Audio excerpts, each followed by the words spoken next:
Hello dear students, I am Ankur Sharma, Maths faculty, Reliable Institute Kota, a unit of Allen Career Institute. So today we are going to discuss JEE Mains paper which is held on 4th September 2020 in shift 1. So here comes the first question. In the first question we have a 2 by 2 matrix as A. Elements are cos theta, iota sin theta, cos theta, where theta is equal to given pi by 24.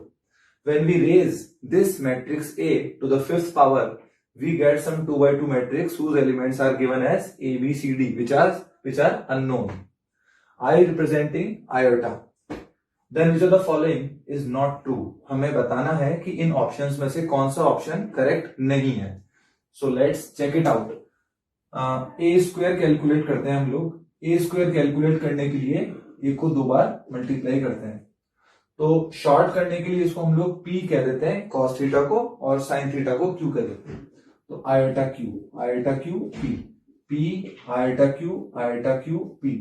So when we multiply these two, we will get P square minus Q square, iota 2PQ,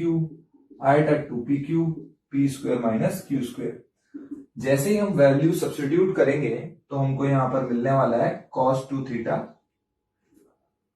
sin 2 theta iota के साथ, iota sin 2 theta, और again cos 2 theta. This is the answer of A square. In the similar fashion, we can get A power 5.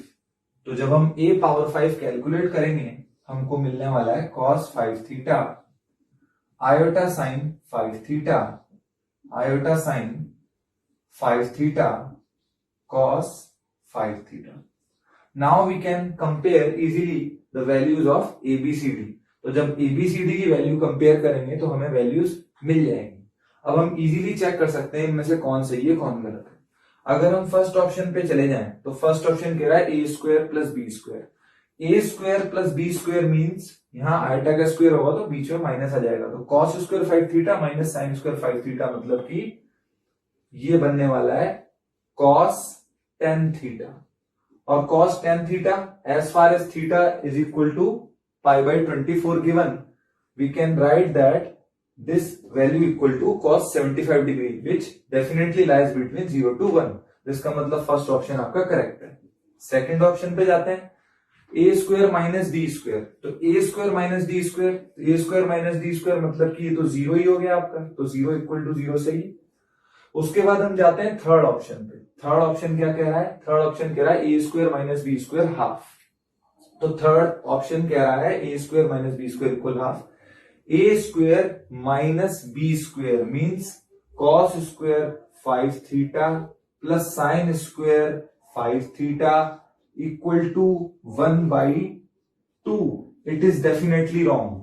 Third option हमसे कह रहा है कि cos square 5 theta plus sine square 5 theta जो है वो half है, जबकि ये हाफ नहीं है, ये 1 होता है.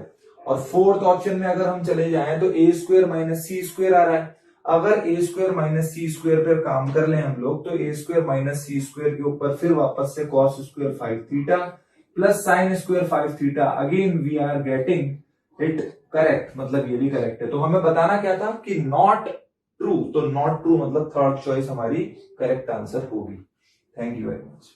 So in question number 2, it is given that let box t denotes the greatest integer less than or equal to t. अगर box t greatest integer less or equal t को एक्सप्रेस करता है तो ये जो इक्वेशन आपको x में दी गई है इस इक्वेशन के सॉल्यूशंस के बारे में कमेंट करना है क्या होगा. तो देखते हैं इस इक्वेशन को कैसे सॉल्व करना है. Box X square. अब हम जानते हैं प्रॉपर्टी होती है कि इसमें इंटीजर हो बॉक्स में तो उसको हम बाहर ले सकते हैं. तो प्लस 2 बॉक्स एक्स प्लस 2 लिख देते हैं इसको, माइनस 7 इक्वल टू 0. सिंप्लीफाई करेंगे box X square plus 2 box X minus 3 equal to 0. तो इस इक्वेशन को अगर हम सॉल्व कर लें तो सॉल्व करने पे बॉक्स एक्स के दो आंसर मिल सकते हैं, -1 +1 और -3. तो बॉक्स एक्स अगर +1 और -3 है it means x belongs to 1 to 2 open union -3 to -2 open. तो हम देख सकते हैं अगर हम बात करें x की, तो infinitely many x can satisfy this equation, तो इसका मतलब फोर्थ ऑप्शन आंसर है। बाकी कोई ऑप्शन सही नहीं है, क्योंकि यहां पर आ रहा है कोई इंटीग्रल सोल्यूशन नहीं है। इंटीग्रल सोल्यूशन तो अवेलेबल है यहाँ पर, एग्जैक्टली 4 इंटीग्रल सोल्यूशन है, एग्जैक्टली 4 इंटीग्रल सोल्यूशन अवेलेबल नहीं है। एग्जैक्टली 2 सॉल्यूशंस हैं, केवल 2 ही सॉल्यूशंस हैं ऐसा भी नहीं है। और इस इंटरवल में कितने x आ सकते हैं, कितने रियल x आ सकते हैं, वो है infinitely many solution. So the answer is fourth option. In the third question, two equations are given as x square minus 3x plus p equal to 0, x square minus 6x plus q equal to 0. First equation has roots as alpha beta, second equation has roots as gamma delta, and it is also given that alpha beta gamma delta forming a GP, geometric progression. Then we have to find the ratio of these quantities. So हम लोग देखते हैं, first equation के root alpha beta है, second equation के root gamma delta है, और alpha beta gamma delta जो है वो जीपी में है। तो alpha beta gamma delta, let इनको अज्यूम कर लेते हैं a r square a r cube, इस तरीके से इनको अज्यूम कर लेते हैं।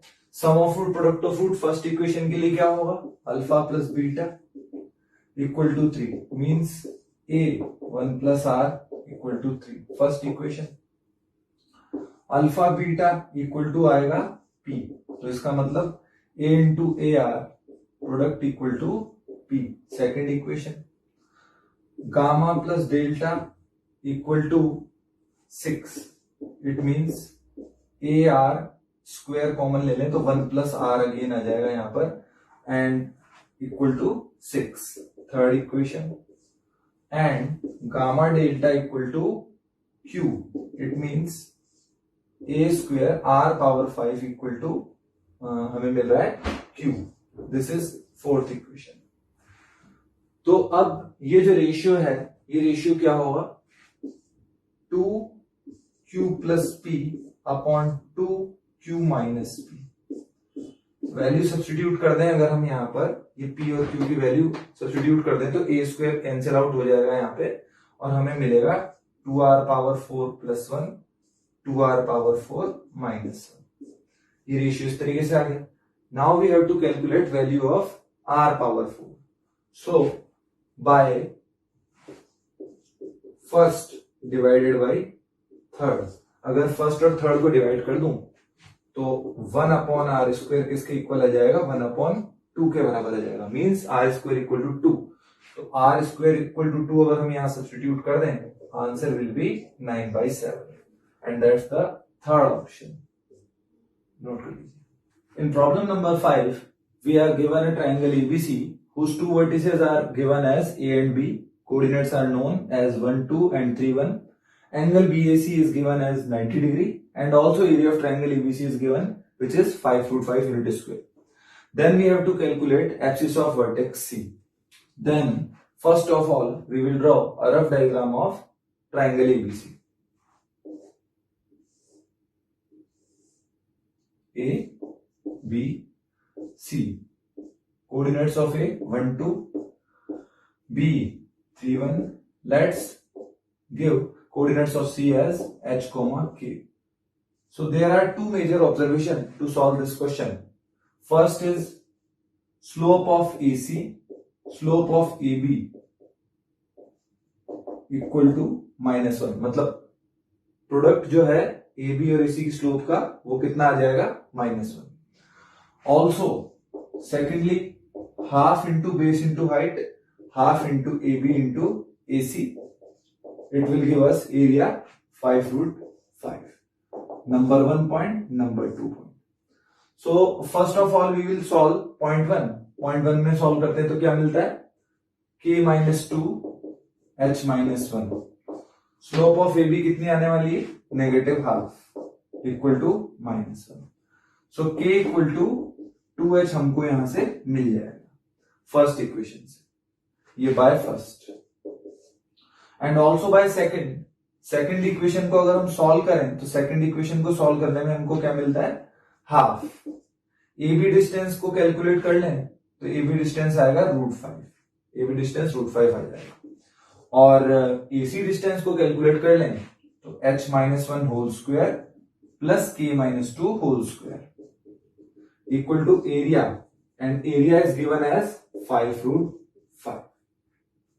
Okay. Now we can take help of this equation k equal to 2h. अगर हम ये वैल्यू उठा के यहां रख दें तो कितना मिलने वाला है हमको? यहां मिल जाएगा half h minus 1 square, k की जगह 2h माइनस 2 स्क्वायर, और यहां रूट 5 कट गया और यहां पर 5 आ गया। जब हम इसको सॉल्व करेंगे तो सॉल्व करने से हमको मिलेगा यहां पर root 5 mod h minus 1 and that is equal to 10. When we solve this, we get h equal to 1 plus 2 root 5, as h can be taken only as positive because c is also lies in first quadrant. So other result which comes out to be negative, we can reject that result. Note that. So now we have question number 4. In this question, an ellipse is given with a greater than b. और इस ellipse की latus rectum की length हमको 10 given है। इस ellipse की eccentricity को indirect way में दिया गया है हमें, और वो एसेंट्रिसिटी इस फंक्शन की मैक्सिमम वैल्यू के इक्वल है। So let's check it out. सबसे पहले लेंथ ऑफ लेटेस्ट रेक्टम क्या होती है इस इलिप्स की? अगर स्टैंडर्ड इलिप्स ले लें a ग्रेटर देन b, तो उसकी लेटेस्ट रेक्टम की लेंथ होती है 2b स्क्वायर अपॉन a। ये लेंथ तो आपको दे रखी है 10, it means b square upon a जो है वो 5 मिल गया, नंबर 1।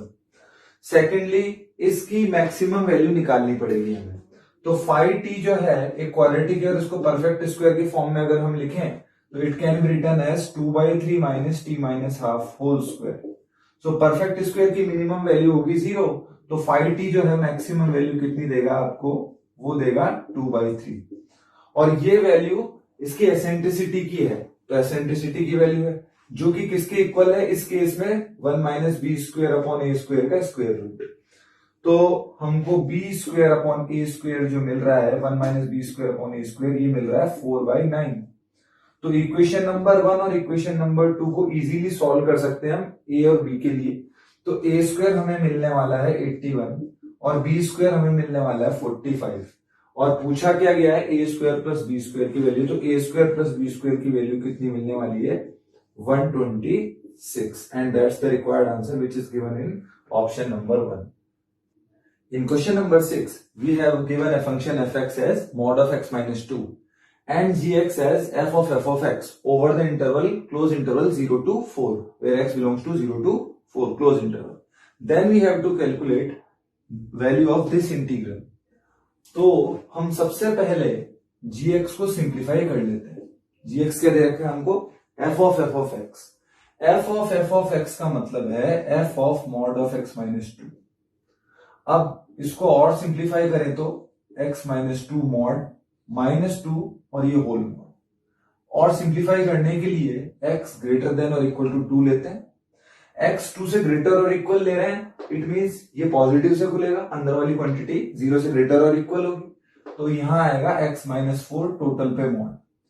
और when we are taking x less than 2, तो x less than 2 अगर हम ले रहे हैं और लेस और इक्वल टू भी ले सकते हैं, तो फिर यहां पर ये नेगेटिव से खुलेगा, मतलब यहां पर आएगा माइनस एक्स का मॉड, जिसको कि हम लोग मॉड एक्स सिंपली लिख सकते हैं।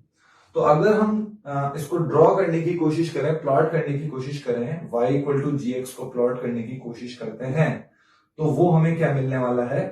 इस तरीके से मिलेगा मॉड एक्स, तो मॉड एक्स बना दिया मैंने, ये x लेस देन 2 के लिए ही काम करेगा, तो x लेस देन यहां पर 1 2 3 4, तो x लेस देन 2 के लिए ही वर्कआउट हो रहा है, तो ये आगे वाला पार्ट हमें छोड़ना पड़ेगा।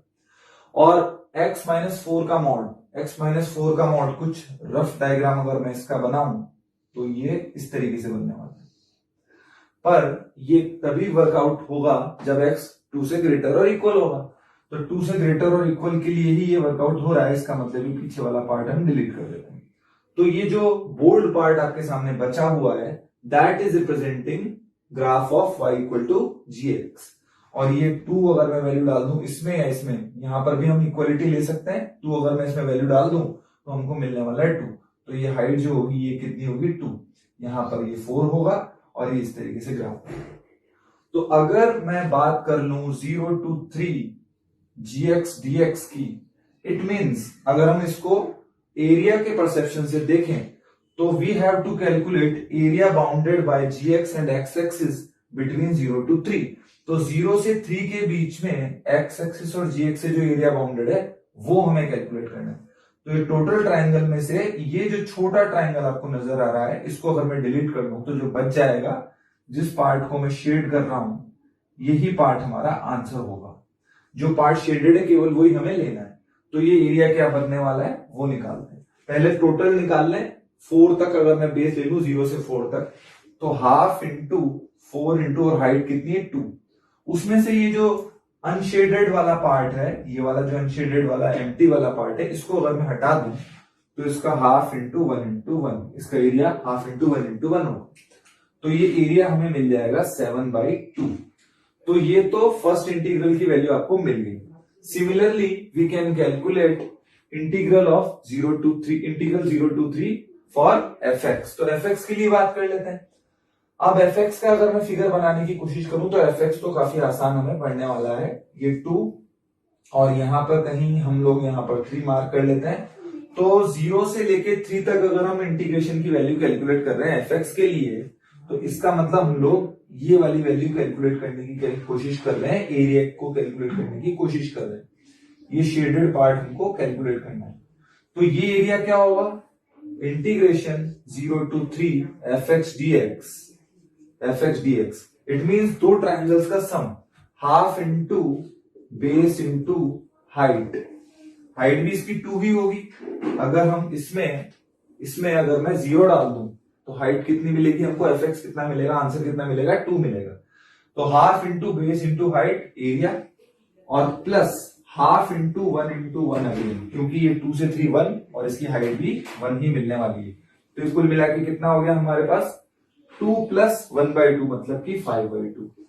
तो हमें जो इंटीग्रेशन कैलकुलेट करना था 0 to 3 gx minus fx, required value जो होगी 0 to 3 gx minus fx dx, इसका आंसर होगा 7/2 minus 5/2, that comes out to be 1, जो कि आपको फोर्थ ऑप्शन में दिया गया है। ये आंसर होगा, नोट करिए।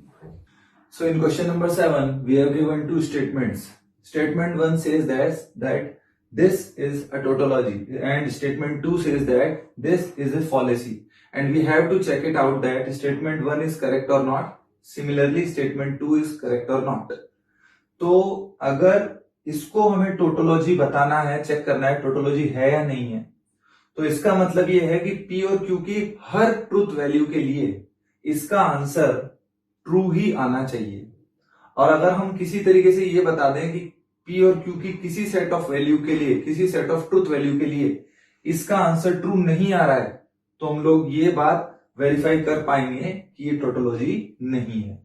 सिमिलरली अगर हम किसी भी सेट ऑफ वैल्यूज, किसी भी सेट ऑफ ट्रूथ वैल्यूज के लिए, P और Q की किसी भी सेट ऑफ ट्रूथ वैल्यू के लिए अगर ये बता पाए कि इसका आंसर F नहीं आ रहा है, तो इसको भी हम लोग बता पाएंगे कि ये फॉलेसी नहीं है। और ऐसा हम कर सकते हैं, अगर हम लोग स्टेटमेंट 1 के लिए P को ट्रू ले लें और Q को भी ट्रू ले लें, मतलब P की और Q की ट्रूथ वैल्यू को TT ले लें, तो हम लोग स्टेटमेंट 1 में जाएंगे तो ये मिलने वाला है हमको T और T का मतलब T implies that T if and only if negative Q का मतलब हो गया फॉल्स। तो हमको यहां मिल गया फॉल्स, यहां मिल गया T, और जिसका आंसर हम जानते हैं कि हमारा F आता है। तो F आंसर आ गया। P और Q अगर मैं दोनों ही ट्रू ले रहा हूं तो इसका आंसर हमारा क्या आ गया, स्टेटमेंट 1 का F आ गया। मतलब ये टोटोलॉजी नहीं है, क्योंकि अगर ये टोटोलॉजी होती तो P और Q की हर ट्रूथ वैल्यू के लिए इसका आंसर हमेशा T ही आना चाहिए, जबकि ऐसा नहीं हो रहा है। काउंटर एग्जांपल दे दिया है। स्टेटमेंट 2 में आ रहे हैं। स्टेटमेंट 2 में देखते हैं, अगर हम लोग P की ट्रूथ वैल्यू T और Q की ट्रूथ वैल्यू F ले लें, तो हमें स्टेटमेंट 2 से क्या मिलने वाला है, स्टेटमेंट 2 से मिलने वाला है T and negative P means F, if and only if, और फिर से F, इसका मतलब T एंड अगेन T। तो यहाँ पे आंसर हमें T मिल गया, तो इसका आंसर T आ गया। इसका मतलब डेफिनेटली आंसर फॉलेसी नहीं हो सकता। तो इसका मतलब जो हमारा ऑप्शन आएगा, third option is correct. So in question number 8, we have given a hyperbola and also P point lies on this given hyperbola. If a normal drawn at P point intersect x-axis at 9, 0, then we have to find out this ordered pair. So first of all, we will satisfy this hyperbola with P point. So we get 9 upon a square minus 9 upon b square equal to 1. That is equation number 1. Also, we will calculate equation of normal. Equation of normal can be written as y minus 3 equal to x minus 3, and over here we will write slope of normal, which is minus a square upon b square. Now this normal will pass through 9, 0. Minus a square upon b square and 6 over here because of 9. So finally we will get b square equal to 2a square, which is equation number 2. When we solve equation number and equation number 2, we will get e square equal to 3 as well as a square equal to 9 by 2. So the answer is first option. In question number 9, we have to calculate value of f3 minus f1, where fx is given by this indefinite integration. To define this indefinite integration properly, it is also given that x is greater than or equal to 0. Now, we have to calculate simply a definite integration whose limits from 1 to 3, like this.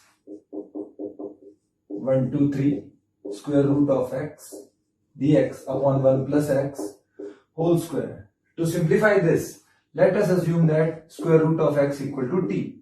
It means 1 by 2 root x dx equal dt. It means dx equal to t dt. Therefore, I reduces to 1 to root 3 t to t dt and 1 plus t square and whole square. So we can also write this as 1 to root 3 t and derivative of minus 1 upon 1 plus t square dt. Dash means we are taking derivative of the quantity inside this bracket. Now we will apply integration by part. So integrating by part, we get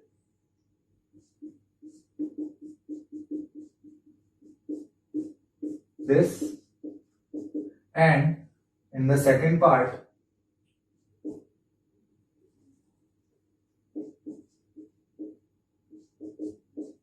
one to root 3. On simplifying this, we will get fourth option, pi by 12 plus 1 by 2 minus root 3 by 4, and that's the required answer. In question number 10, a survey shows that 63% of the people in a city read newspaper A, whereas 76% read newspaper B. If x% the people read both the newspaper, the possible value of x can be out of given options. So we already know a relation that maximum of NA and B less than or equal to N A union B less than or equal to N of universal set, where N A means number of elements in set A. Here we are taking in terms of percentage, so we can take NU as 100. NA union B means 76 plus 63 minus x, because x is in common for both A and B.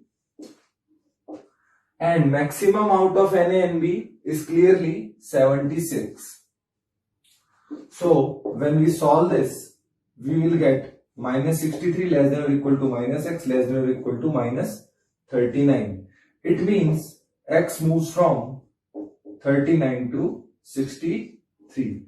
Only one option is there which lies in given interval. So the correct option is 4. In question number 11, a complex number u is represented by this expression, where z equal to x plus iota y.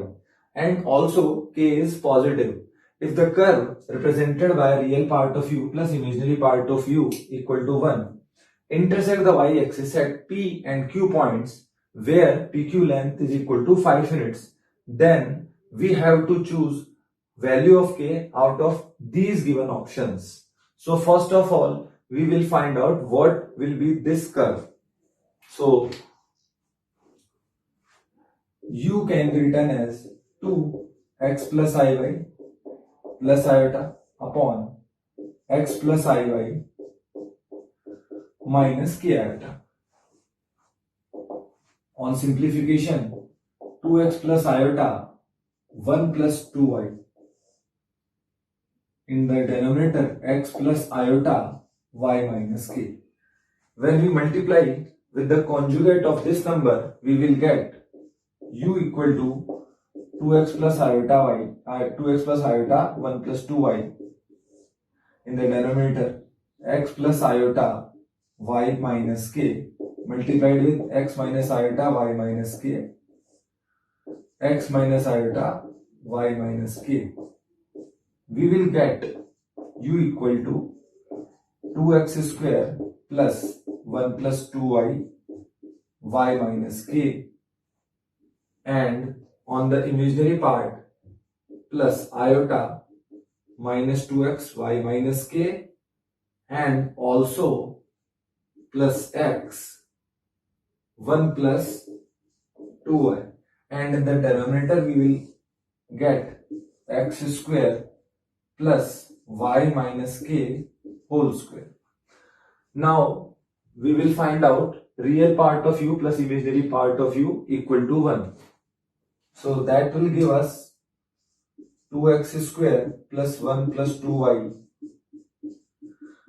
y minus k upon x square plus y minus k whole square plus minus 2x y minus k plus x 1 plus 2y upon x square plus y minus k whole square equal to 1. That is representing real part of u plus imaginary part of u equal to 1. Now it intersect y axis at point p and q. So when we intersect y axis, then x coordinate will become 0. So put x equal to 0. By using x equal to 0, we will get 1 plus 2y y minus k equal to y minus k whole square. On simplification, y minus k minus 1 minus 2y equal to 0. So finally we will get y minus k, and over here minus y minus 1 minus k equal to 0. So we can take minus common and cancel out, as we are having 0 in the RHS. So y equal to k or minus 1 minus k. Now we are getting two values of y. One of them will give us point p and other will give us q. So pq equal to 5 means mod of k minus minus 1 minus k equal to 5. So when we solve this, we get 2k plus 1 mod equal 5. So 2k plus 1 equal to plus or minus 5. So finally we will get k equal to minus 3 or plus 2. But k is positive given, so we cannot take this value. Answer is 2, which is given in third option. And that's the solution of this question. So in question number 12, fx is given as a dot b cross c, which can be also read as box of ABC, where a vector, b vector, c vector are given by these. Then we have to find the value of this at x equal to x0, where x0 is the local maxima of this fx. So first of all, we will simplify what is fx. So fx के लिए box product of these three vectors calculate करते हैं. वो हमें मिलने वाला है x -2,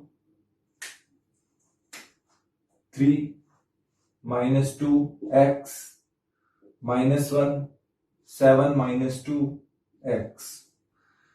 इसको जब हम सॉल्व करेंगे तो x³ माइनस 27x प्लस 26 आ जाएगा। सिंप्लीफाई करने पे हमको मिलेगा fx। अब इसका लोकल मैक्सिमा निकालना है। f dash x equal to 3x स्क्वायर minus 27 which gives us 3x minus 3x plus 3। f dash का अगर हम साइन ऑब्जर्व कर लें -3 plus 3, positive negative positive, definitely -3 पे लोकल मैक्सिमा मिल रहा है हमको, क्योंकि f डैश जो है पॉजिटिव से नेगेटिव हो रहा है। तो local maxima at x equal to -3 which is x0 given in question. तो अब हमें वैल्यू मिल गई है लोकल मैक्सिमा की, जिसको कि क्वेश्चन में x0 बोला गया है। इस वैल्यू को जब हम यूज कर लेंगे एबीसी में जब हम इसकी वैल्यू को यूज कर लेंगे तो a dot B, b dot C और c डॉट ए, इसका आंसर हमें -22 मिल जाएगा, क्योंकि x की जगह -3 रख ही देंगे यहाँ पर और यहाँ पर, तो कैलकुलेट करना आसान हो जाएगा। a dot B, b dot C और a डॉट सी, तो वैल्यू रखेंगे, टोटल आंसर मिलेगा -22 which is our fourth option. Note कर लीजिए। So in question number 30, two vertical poles are given named as AB and CD are standing apart on a horizontal ground. तो इस information से हम rough diagram बनाते हैं।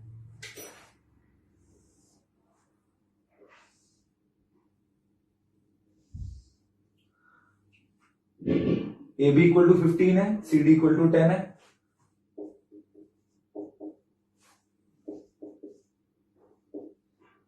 और A और C आपको ग्राउंड लेवल पे बता रखे हैं। तो A हमने यहां बना लिया B, C हमने यहां बना लिया D। If P is the point of intersection of BC and AD, तो BC और AD को जब हम ज्वाइन करते हैं, AD ज्वाइन कर दिया हमने, यहां से BC को ज्वाइन कर दिया हमने, तो ये इंटरसेक्ट करते हैं P पॉइंट पे इंटरसेक्ट करते हैं। तो P पॉइंट की हाइट हमें बतानी है AC लाइन से, तो AC लाइन से इसकी हाइट मीटर्स में क्या होगी ये हमें बतानी। So let us assume that ये डिस्टेंस जो है हमारा, ये इसको हम E बोल देते हैं, ये यहां पर हमारा C है, तो CE डिस्टेंस को हम x1 अज्यूम कर लेते हैं और ये डिस्टेंस को x2 अज्यूम कर लेते हैं, और ये टोटल डिस्टेंस हम बोल रहे हैं कि भाई टोटल डिस्टेंस अब ये x है। तो अगर टोटल डिस्टेंस हम लोग इसको x बोल दें और ये x1 और ये x2 बोल दें, तो अब आप देख सकते हैं कि यहां पर ट्राइंगल CPE जो है वो सिमिलर है ट्राइंगल CBA के सिमिलर है।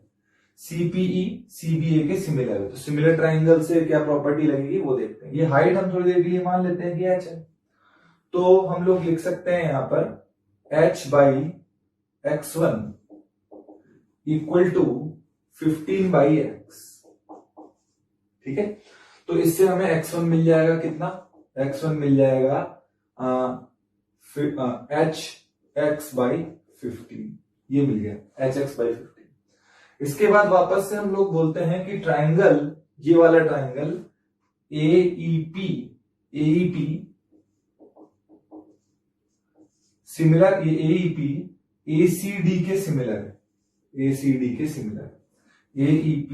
ACD के सिमिलर है। तो अगेन सिमिलर ट्राइंगल की वजह से हम लोग यहां पे लिख सकते हैं क्या, h upon x2 equal to 10 upon x। तो again we are able to calculate value of x2। तो x2 की वैल्यू कितनी आएगी, hx बाई 10 मिलने वाली। अब हम ऑलरेडी यहां पर जानते हैं कि x1 प्लस x2 x के बराबर है, तो क्योंकि हम जानते हैं x1 प्लस x2 वो x आ रहा है, तो x1 प्लस x2 की जगह ये वैल्यूज हम सब्स्टिट्यूट कर देते हैं, h by 15 plus h by 10 और ऊपर यहां पर x कॉमन और x यहाँ पे, x कैंसिल कर सकते हैं, तो जब हम लोग इसको कैलकुलेट करेंगे तो h की वैल्यू हमें 6 मिल जाएगी, जो कि हमारे फोर्थ ऑप्शन में आंसर है। So in question number 14, the mean and variance of 8 observations are 10 and 13.5 respectively. If 6 of these observations are these, मतलब हमें क्वेश्चन में 8 ऑब्जर्वेशन इन टोटल दिए गए थे, जिसमें से 6 की वैल्यू तो हमें पता है और 2 की वैल्यू हमें पता नहीं है। तो वो जो पूरे 8 ऑब्जर्वेशन थे उनका मीन और वेरिएंस हमें पहले ही प्रोवाइड करवा दिया गया है। अब जो बाकी 2 अननोन ऑब्जर्वेशंस थे उनका एब्सोल्यूट डिफरेंस क्वेश्चन में पूछा गया है, तो इसको देखना है कि कैसे करते हैं। मीन तो 5, 7, 10 अप टू 15 प्लस ए और बी, मतलब कि हमने यहां पर ए और बी जो अननोन ऑब्जर्वेशंस थे उनको लिया है, अपॉन में 8, और इसका टोटल आपको बता रखा है, इसका एवरेज बता रखा है आपको 10। तो ये हमें मिल जाएगा a प्लस बी कितना 17। तो ये तो पहली इक्वेशन आ गई। और दूसरी नॉलेज हमें क्या है, दूसरी नॉलेज है वेरिएंस की। तो वेरिएंस क्या होता है, वेरिएंस होता है इस तरीके से, स्क्वायर्स का एवरेज जो यहां पर n बराबर 8 है, माइनस एवरेज का स्क्वायर, इस तरीके से। अब अगर मैं सीधी सीधी कैलकुलेशन करूं तो यहां पर 5 square 7 square up to 15 square plus A square plus B square divide by 8 करना पड़ेगा, और ये तो हमें पहले ही पता है, यहाँ पे एडवांटेज है।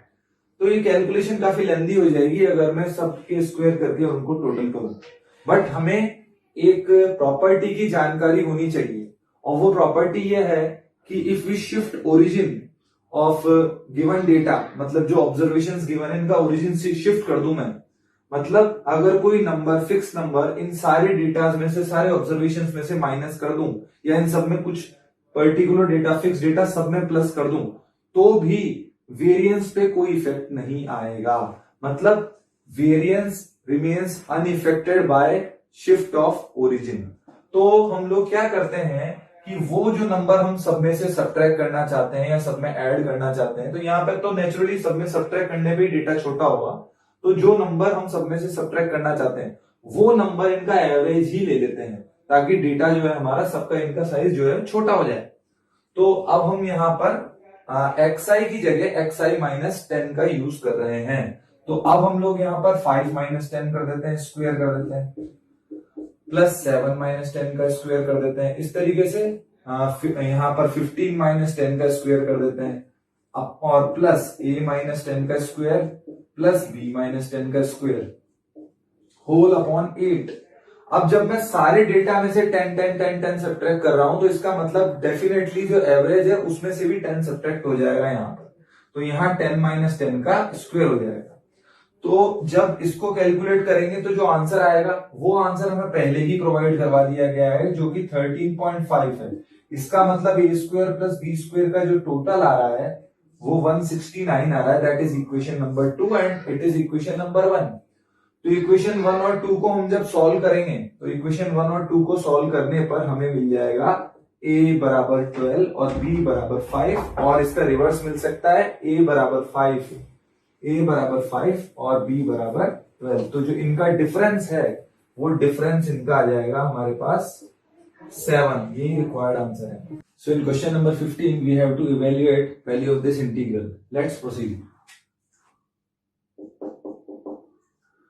इसको सिंप्लीफाई करने के लिए हम यहाँ पर एक ट्रिक का यूज कर रहे हैं, cos x का मल्टीप्लाई डिवाइड करना है इसमें, और एक इसको डिफरेंट मेथड में लिख रहे हैं। x अपॉन cos x ऐसे लिख दिया, into x cos x upon x cos x x sin x plus cos x और इसका होल स्क्वायर, और लास्टली यहां पे dx लिख देते हैं।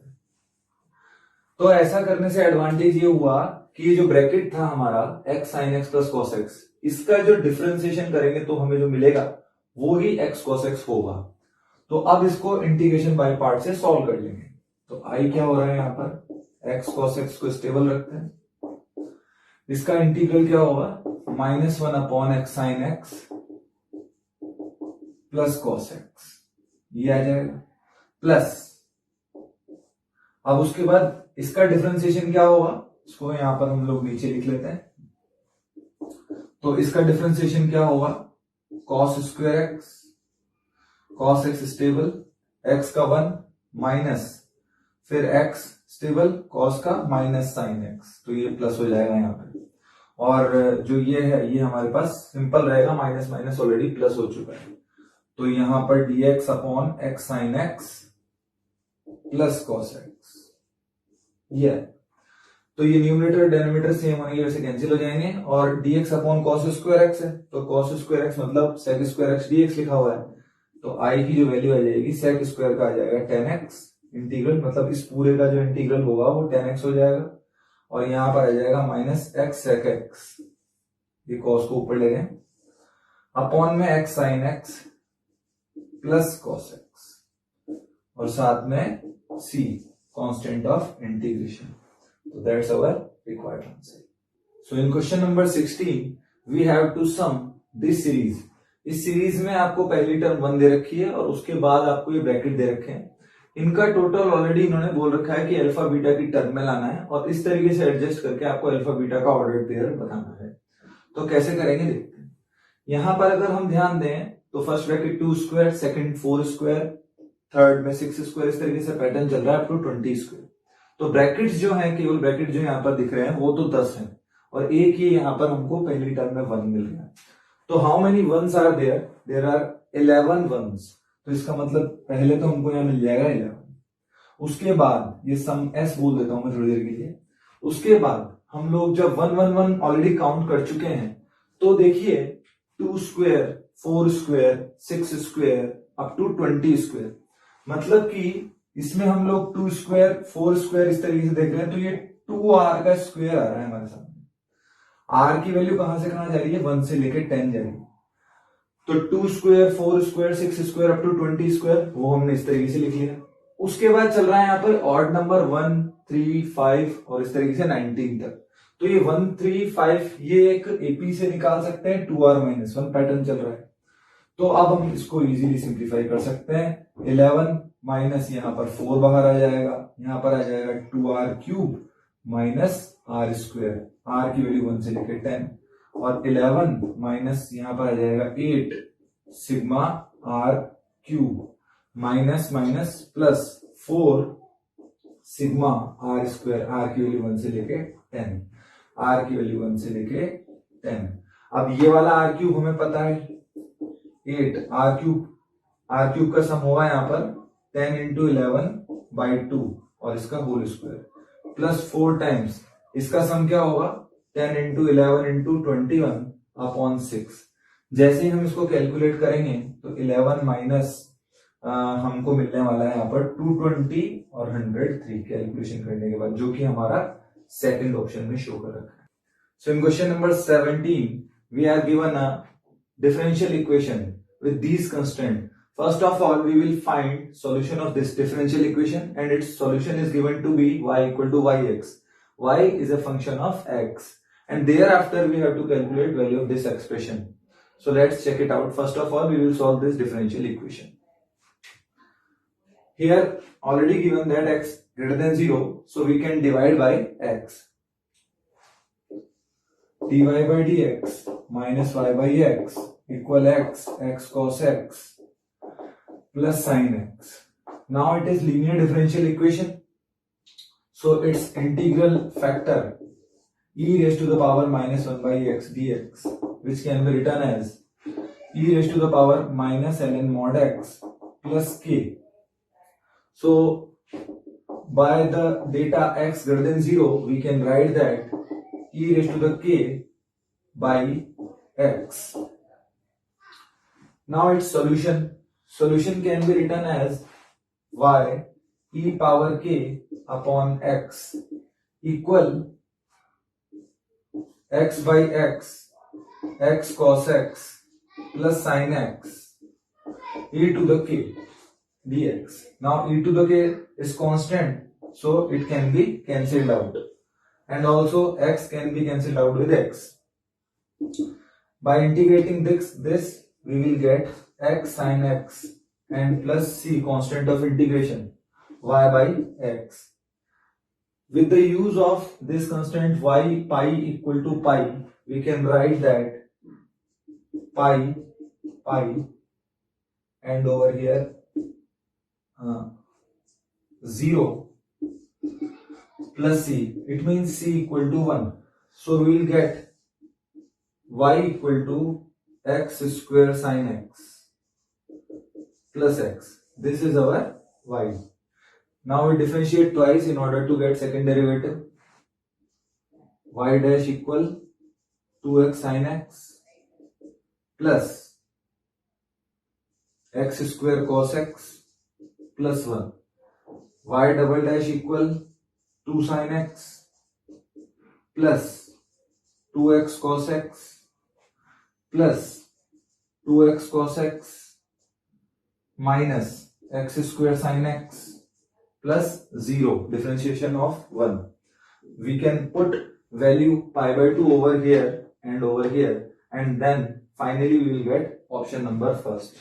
So y double dash pi by 2 plus y pi by 2 will be obtained by these two finally, and equal to 2 plus pi by 2, which is given in our first option. So in question number 18 we have to evaluate this sum. तो इस सम को सबसे पहले simplify कर लेते हैं, open करके लिख लेते हैं. r की वैल्यू 0 से शुरू है और 20 तक जाती है. So will get first term as 50c6, 49c6 up to so, and over here if we take r equal to 20 we will get 30c6. So in order to add these terms हम लोग यहाँ पर एक property का use करने वाले हैं, और वो प्रॉपर्टी है NCR plus NCR minus 1 equal to N plus 1 CR. ये प्रॉपर्टी है. अब इस प्रॉपर्टी में जो अपर इंडेक्स है वो सेम होना चाहिए, जो लोअर इंडेक्स है उसमें एक का डिफरेंस होना चाहिए, जबकि यहां पर ऐसा नहीं है. तो in order to apply this property we will add 30c7 and subtract 30c7 over here. तो 30c7 को ऐड सब्ट्रैक्ट हम लोग यहां पर कर देते हैं. तो 50c6, 49c6 and so on up to so 30c6, or I will write 31c6 and thereafter 30c6.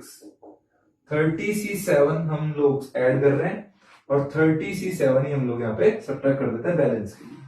तो अब जब इन दोनों में प्रॉपर्टी लगेगी तो विल गेट 31c7. तो 31c7 हमको यहां पर मिल जाएगा. 31c7 लास्ट टर्म सेम रहेगी, और अगेन 31c6 इसके आगे की एक टर्म ये है. फिर से ये प्रॉपर्टी यहां पर दोबारा लग जाएगी जो हमको देगी 32c7, और इसी तरीके से ये प्रोसेस चलता रहेगा. तो फाइनली जब हम फर्स्ट टर्म पर पहुंच जाएंगे यहां पे, तो यहां पर हमको क्या मिलने वाला है 50c6 प्लस यहां पर मिलेगा 50c7. देखिए नई टर्म जो बन रही है अपर सेम है, लोअर में एक का डिफरेंस है, एक ज्यादा है नई टर्म में. तो यहाँ 50c7 बनेगा, लास्ट टर्म वही 30c7 ही रहेगी. सो द फाइनल आउटपुट और our answer is 51c7 minus 30c7, and which is given in second option. So in question number 19, let f be a twice differentiable function on open interval 1 to 6. If f2 equal to 8, f dash 2 equal to 5, f dash x greater than or equal to 1 and f double dash x greater than or equal to 4. For all x belongs to open interval 1 to 6, then we have to select correct choice. तो 1 से 6 open interval पे function जो है वो twice differentiable given है, और हम ये जानते हैं कि 2 to 5 क्लोज इंटरवल जो है ये 1 से 6 का सबसेट होता है ओपन इंटरवल का. तो हम लोग ये बोल सकते हैं यहां पर कि fx is continuous on x belongs to 2 to 5, और क्योंकि ट्वाइस डिफरेंशिएबल है इसलिए f डैश x भी बोल सकते हैं कंटिन्यूअस है इस सेम इंटरवल पे 2 to 5. Also we can say that fx is differentiable on x belongs to open interval 2 to 5, or f dash x is also differentiable on x belongs to open interval 2 to 5, ये भी बोल सकते हैं. क्योंकि twice differentiable इस वाले interval पे दे रखा है, तो इसका मतलब इस वाले इंटरवल पर भी ट्वाइस डिफरेंशिएबल होगा। ट्वाइस डिफरेंशिएबल होने का मतलब कंटिन्यूअस भी हम लोग इस तरीके से बोल सकते हैं और डिफरेंशिएबल भी हम इस तरीके से यहाँ पर बोल सकते हैं। अब क्योंकि एक कंडीशन हमने यहां पर लगा दी कंटिन्यूटी पे, एक कंडीशन हमने डिफरेंशिएबिलिटी पे लगा दी है, तो यहां पर एलएमवीटी की सारी रिक्वायरमेंट मीट आउट हो रही है। तो एलएमवीटी लगाते हैं हम लोग, पहले एफ एक्स पे लगाएंगे, उसके बाद एफ डैश एक्स पे लगाएंगे। तो एफ एक्स पे लगाते हैं, तो आप देख सकते हैं एफ डैश टी क्या होगा। अगर मैं बात कर लूं एफ डैश टी के बारे में, तो एफ डैश टी होगा F five minus F two upon 5 minus 2 ये होगा। पर आपको ये बता रखा है कि एफ डैश एक्स तो हमेशा 1 से ग्रेटर और इक्वल है, इसका मतलब इसको मैं डेफिनेटली 1 से ग्रेटर और इक्वल बोल सकता हूं। और F2 की वैल्यू हमको 8 बता रखी है, तो F5 माइनस 8 ग्रेटर देन और equal to 3, it means F5 greater than और इक्वल टू 11 हो जाएगा, that is first inequality. On the other hand if we apply LMVT on the derivative of F, तो इसका मतलब F डबल डैश टी जो होगा हमारे पास वो होगा F dash 5 minus F dash 2 upon 5 minus 2 ये होगा। अब F डैश 5 के बारे में पता नहीं है, तो F डैश 5 हम लिख देते हैं, माइनस F डैश 2 के बारे में नॉलेज है 5 और नीचे हमारे पास 3 है। और ये किससे ग्रेटर और इक्वल आपको बता रखा है, 4 से ग्रेटर और इक्वल बता रखा है, तो हम इसको 4 से ग्रेटर और इक्वल लिख रहे हैं। It means we are getting F dash 5 as greater than equal to 12 plus 5 means 17. That is inequality number 2. When we add 1 and 2, तो F5 11 से ग्रेटर और इक्वल है, F dash 5 जो है वो 17 से ग्रेटर और इक्वल है, तो हमको यहां मिल जाएगा F5 plus F dash 5 greater than or equal to 28, and that is our required answer, which is given in third choice. In question number 20, a relation in x and y is given where a is greater than b is greater than 0. Then we have to calculate dx by dy at this given point. So let's differentiate this given relation with respect to x, and thereafter we will get dy by dx whose reciprocal is dx upon dy. So 0 plus b root 2 minus sin x. Second bracket remains same, constant, plus first bracket remains constant, and over here second bracket differentiate sin y dash equal to 0. Put x equal y equal pi by 4. So finally we will get minus b a minus b plus a plus b, and over here y dash b equal to 0. b and b cancel out because b is already positive given, so we will get a minus b equal a plus b y dash. So the required answer is 1 upon y dash equal a plus b over a minus b, which is given in second option. So in question number 21, if the system of equation, these three equation has infinitely many solutions, then a minus b is equal to, हमें ये बताया गया है कि ये दिया हुआ system है और इसके अगर इनफाइनाइटली मेनी सॉल्यूशंस हों तो पूछा गया है कि a माइनस बी की वैल्यू क्या होगी। तो हम जानते हैं कि whenever a 3x3 system is given and it has infinitely many solutions, then d, d1, d2, d3 ये सभी के सभी 0 होते हैं। तो यहां पर देख लेते हैं सॉल्यूशन में d को 0 करने पे हमें क्या मिलता है। d कौन होगा यहाँ पर, कोफिशिएंट से बनने वाला मैट्रिक्स, तो ये 1 माइनस 2 3 2 1 1 1 माइनस 7 a, ये 0 कर देंगे, सॉल्व करने पे a की वैल्यू कैलकुलेट करने पे हमें 8 मिल जाएगी। और d1 कौन होगा, first column will be replaced by constants 9b and 24 in this manner, और सेम सेकंड कॉलम सेम रहेगा यहाँ के जैसे ही, और थर्ड कॉलम भी हमारा यहाँ पर सेम रहेगा। अब ये a की वैल्यू मुझे 8 पता है, तो ये 8 a की वैल्यू रख रहा हूं मैं यहाँ पर, और इसको भी 0 होना पड़ेगा। इसको जैसे ही आप सॉल्व करोगे तो b की वैल्यू आपको मिल जाएगी 3। तो a और b दोनों मिल चुके हैं, तो a माइनस बी कितना 8 माइनस 3 आ जाएगा 5 आंसर। ये रिक्वायर्ड आंसर है। In question number 22 the probability of a man hitting target is 1/10। मतलब एक टारगेट को हिट करने की प्रोबेबिलिटी जो है वो है 1/10। तो हम यहां पर लिख देते हैं हिट करने की प्रोबेबिलिटी 1/10। तो मिस करने की प्रोबेबिलिटी कितनी होगी 9/10 होगी। ठीक है। The least number of shots required so that the probability of his hitting the target at least once is greater than 1/4। The least number of shots मतलब कि वो कम से कम कितने शॉट वो मारे जिसकी वजह से the probability of his hitting the target at least once, कि कम से कम एक बार टारगेट को हिट करने की प्रोबेबिलिटी 1/4 से ग्रेटर हो जाए। तो इसका मतलब यह है कि ये बोलना चाहता है कि एट लीस्ट वन हिट, ये 1/4 से ग्रेटर करना है, एटलीस्ट वन हिट। तो अब हम लोग कितनी बार हिट कर रहे हैं हमें पता नहीं है, तो हम मान लेते हैं कि वो n टाइम्स हिट कर रहा है, इन n टाइम्स, ऐसा बोल देते हैं। तो n टाइम्स में कम से कम एक हिट हो, उसकी प्रोबेबिलिटी जो है वो 1/4 से ग्रेटर लानी। तो इसको हम लोग ऐसे लिख सकते हैं 1 minus probability of all miss, all n shots miss, सारे के सारे n शॉट अगर मिस कर जाए 1 माइनस ऑल मिस कर दें, तो इसका मतलब यही होगा, और ये 1/4 से ग्रेटर करना है। अब पूरे के पूरे मिस करने हैं, तो मतलब सारे के सारे फेलियर होने चाहिए, तो मतलब 9/10 की पावर n आ गया, ग्रेटर देन 1/4 आ गया। इसका मतलब कितना हो गया, आपका जो 9/10 की पावर n है वो किससे लेस होना चाहिए, 3/4 से लेस होना चाहिए। तो इसका मतलब n जो है वो कम से कम 3 से ग्रेटर और इक्वल होना पड़ेगा आपका। तो आपका आंसर जो होगा n की वैल्यू वो होगी, n मिनिमम कितना होगा, n मिनिमम होगा 3 answer. In question number 23 suppose A differentiable function fx satisfy the given identity for all real x and y.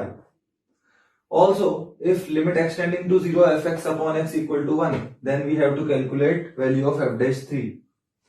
So, as already given that fx is differentiable, f dash x can be written as this.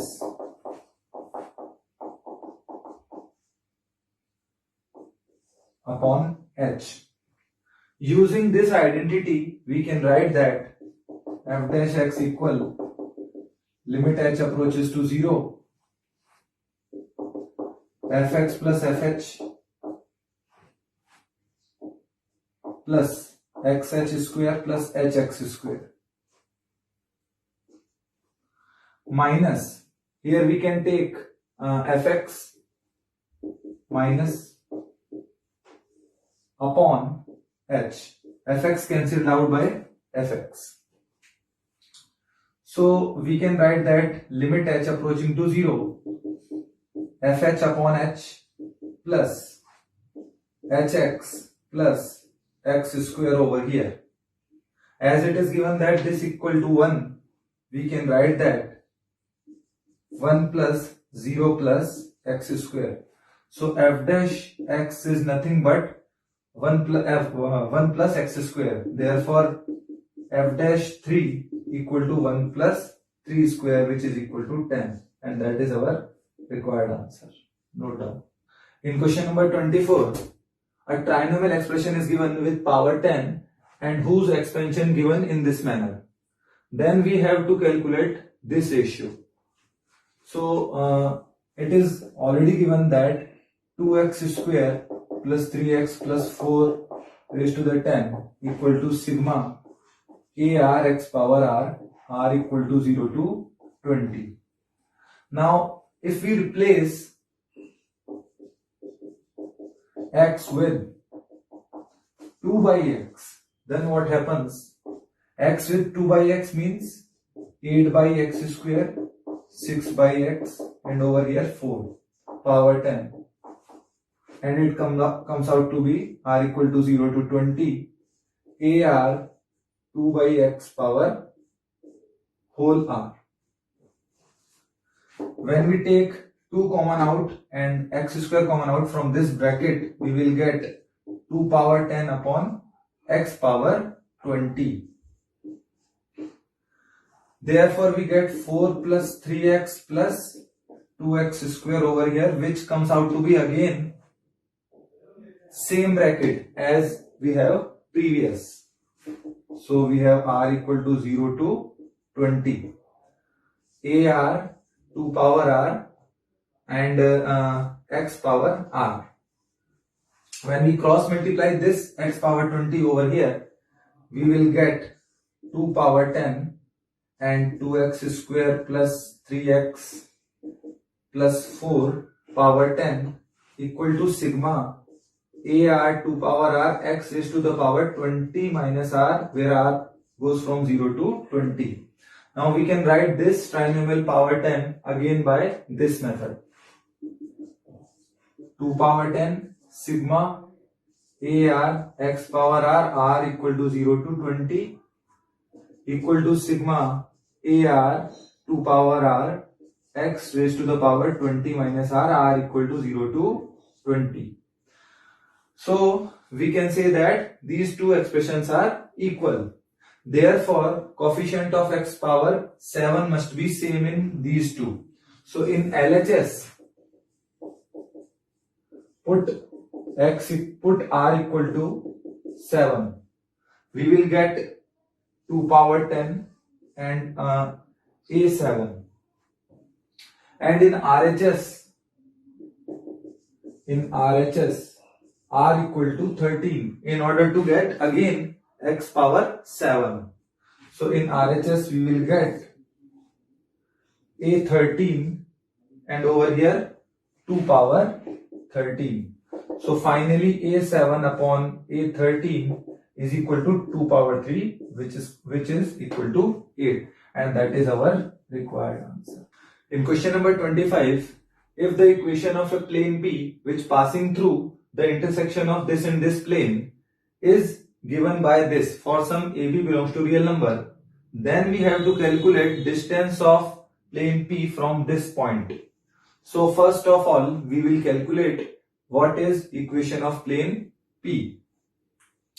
Since it is given that P plane and these two planes passing through a same line, therefore we have a system ax by 6z equal to 15, 3x plus y plus 5z equal to 8, x plus 4y minus z equal to negative 7.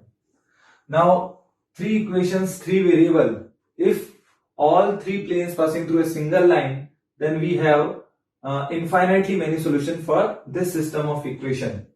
Therefore, d equal to d1 equal to d2 equal to d3 must be 0, because it is already given that these three planes passing through a single line.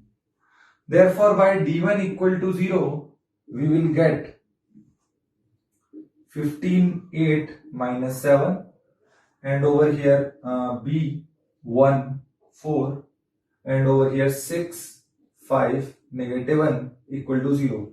It gives us value of b equal to negative 3. b is equal to negative 3. Now we will go for d. What is d? D is determinant of coefficient matrix.